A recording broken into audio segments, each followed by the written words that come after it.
بسم اللہ الرحمن الرحیم۔ السلام علیکم ورحمۃ اللہ وبرکاتہ۔ میں ہوں وقار حسین۔ ہمارے معاشرے میں ایک نہایت ہی موذی اور خطرناک معاشرتی بیماری اپنے پنجے گاڑ چکی ہے، اور کاروباری طبقہ خصوصی طور پر اور دوسرے طبقات عمومی طور پر اس بیماری کا شکار بن چکے ہیں، اور وہ ہے قرض کی بیماری یا ادھار کی بیماری، یا بلکہ ادھار کی لعنت کہوں تو شاید کوئی مذائقہ نہ ہو اس میں۔ اور بعض اوقات تو یہ بھی دیکھنے میں آیا ہے کہ اس قرض کی بیماری کی وجہ سے لوگوں کا پورا بنا بنایا کاروباری سیٹ اپ تباہ برباد ہو گیا، اور وہ شخص بیچارہ کلاش ہو کر روڈ پہ آ گیا۔ جو شخص زکوٰۃ دینے والا تھا کبھی، وہ اس بیماری کی وجہ سے اب زکوٰۃ لینے والا بن گیا، لوگوں کے سامنے ہاتھ پھیلانے والا بن گیا۔ ہمارے ہاں تقریباً ہر چھوٹا سے چھوٹا اور بڑے سے بڑا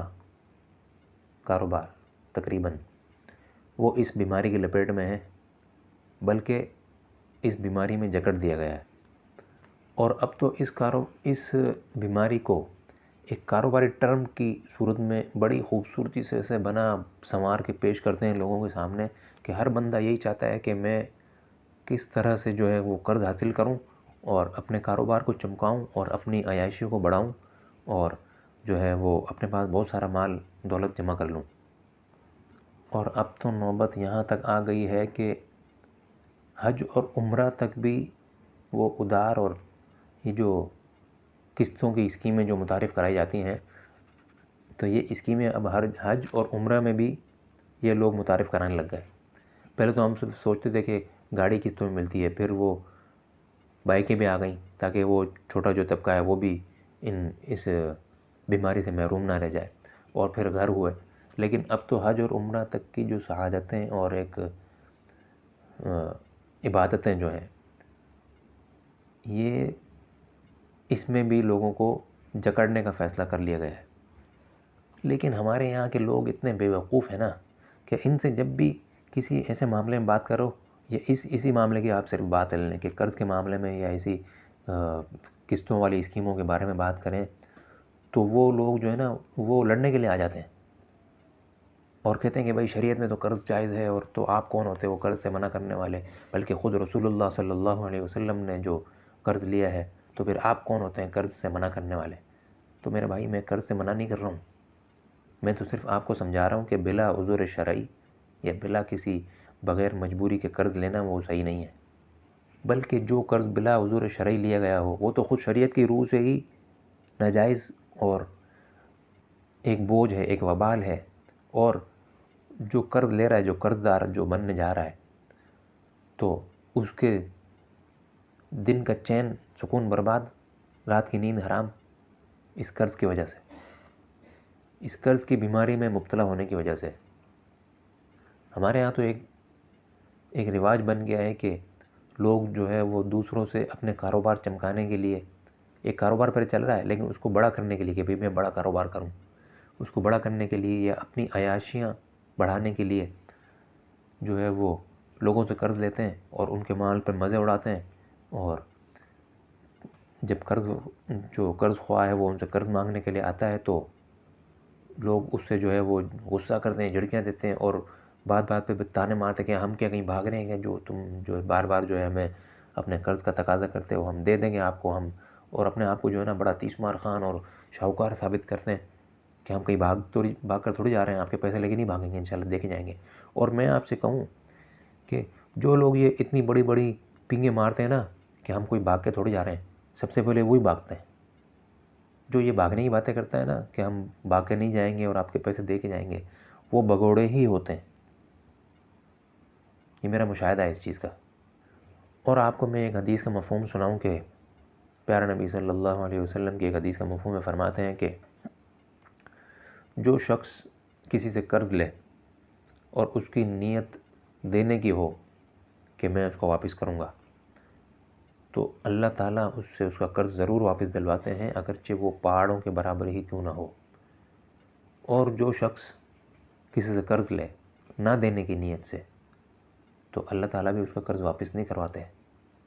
وہ قرض کی حالت میں ہی مرتا ہے۔ تو اس حدیث سے یہ بات ثابت ہوتی ہے کہ جو شخص بلا عذر شرعی صرف اپنی عیاشیاں بڑھانے کے لیے قرض لیتا ہے تو یقیناً اس کی نیت اس کسی کا مال دبانے کی اور مزے اڑانے کی اور لے کے بھاگ جانے کی ہوتی ہے۔ جو اپنی عیاشیوں کے لیے جو قرض لیتا ہے اس کا ارادہ ہوتا ہی نہیں ہے کہ میں اس کو واپس کروں گا، تو پھر اللہ بھی اس کو ذلیل و رسوا کرتے ہیں اور واپس نہیں دلواتے قرض اس سے۔ ایک واقعہ آپ کو سناتا ہوں اس کے بارے میں، پھر اس کے بعد ایک حدیث کا مفہوم اور سناؤں گا، پھر اس کے بعد انشاءاللہ ختم کریں گے۔ میرا ایک دوست ہے، اسکول میں ٹیچر ہے، اور چونکہ آپ کو پتہ ہے کہ مہنگائی بہت زیادہ ہے اور گزر اوقات مشکل ہے ذرا، تو اس نے اپنے گھر میں ایک چھوٹا موٹا کپڑے کا کام بھی شروع کیا، اور اسی سے اس کی اسکول کی جو آمدنی ہے اور کپڑے کی جو کچھ کپڑے بک جاتے ہیں اس کی جو سیل ہے اس سے وہ بیچارہ اپنا گزر بسر کر لیتا ہے، بیوی بچوں کا پیٹ بھرتا ہے۔ تو ایک مرتبہ کسی نے اس سے کچھ کپڑے لیے اور کافی عرصہ گزر گیا، پیسے دینے کا نام نہیں، اور جس نے کپڑے لیے تھے وہ بھی اچھا خاصا مالدار قسم کا، 1 مہینہ 2 مہینے تک رلاتا رہا بیچارے کو۔ تو بڑا مجبور ہو کر اس نے جو ہے کسی سے سفارش لگوائی اور اس کے پاس گیا کہ بھائی فلاں بندے نے مجھ سے کپڑے لیے تھے اور میرے پیسے نہیں دے رہا۔ تو جب وہ اسے لے کے گیا تو وہ اتنا غصہ، جیسے کہ میں نے پہلے بات کی کہ وہ اس کے اوپر غصہ ہوا اور کہا کہ ہم تمہارے پیسے لے کے بھاگ رہے ہیں، تم نے تو جو ہے وہ حد کر دی اتنے تھوڑے سے پیسوں کے لیے میرے پاس آ کے۔ تو اس طرح کے جو لوگ ہیں نا، جو کسی سے کوئی چیز لے لی ادھار پہ، حالانکہ اپنی جیب میں پیسے ہیں لیکن دینے کا نام نہیں لیں گے۔ ایک مرتبہ میں ایک دکان پہ کھڑا تھا کہ وہ دکان والے نے کسی سے اپنے ادھار کے پیسے مانگ لیے، تو وہ شخص بھی اس سے لڑنے لگ گیا، اور اس نے ایک ایسی تکبرانہ انداز میں ایسی بات کی کہ وہ بات میرے دماغ پہ جا کے لگی۔ اس نے اس دکاندار سے کہا کہ مجھے تو اتنا کوئی شوق تھوڑی ہے کہ تم جیسے چھوٹے لوگوں سے میں ادھار لوں، بلکہ میری جیب میں تو 5-5 ہزار کے نوٹ ہوتے ہیں، تو میں یہ سمجھتا ہوں کہ تمہارے پاس تو کھلے ہی نہیں ہوتے ہوں گے، اس لیے میں تو تمہیں پیسے نہیں دیتا۔ آپ اندازہ کریں اس کے تکبر کا۔ پھر ایسے لوگ جب تباہ و برباد ہوتے ہیں اور سڑک پہ آ جاتے ہیں تو کسی کو منہ دکھانے کے لائق بھی نہیں رہتے۔ قرض کے حوالے سے ایک اور حدیث کا مفہوم سنا کے بات ختم کرتا ہوں۔ ایک حدیث کا مفہوم ہے کہ پیارے نبی صلی اللہ علیہ وسلم نے فرمایا کہ اگر کسی مجاہد کے ذمے کچھ قرض ہو اور وہ شہید ہو جائے، چونکہ شہید کے تو تمام گناہ معاف ہیں، اور وہ شہید ہو کر پھر زندہ کیا جائے اور پھر دوبارہ شہید ہو جائے اور پھر زندہ کیا جائے اور پھر تیسری مرتبہ شہید ہو جائے، تو اس کے تمام گناہ معاف ہو جاتے ہیں، لیکن وہ قرض معاف نہیں ہوتا جو اس کے ذمہ تھا۔ تو اس بات سے آپ اندازہ کریں کہ یہ لوگ جو کسی کے پیسے دبا لیتے ہیں اور قرض واپس نہیں کرتے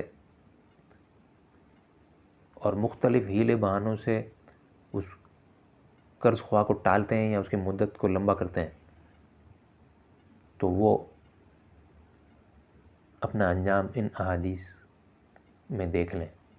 اللہ تعالی ہم پر رحم فرمائے اور مجھے اور آپ کو اور تمام امت کو اس قرض کی بیماری میں مبتلا ہونے سے بچائے۔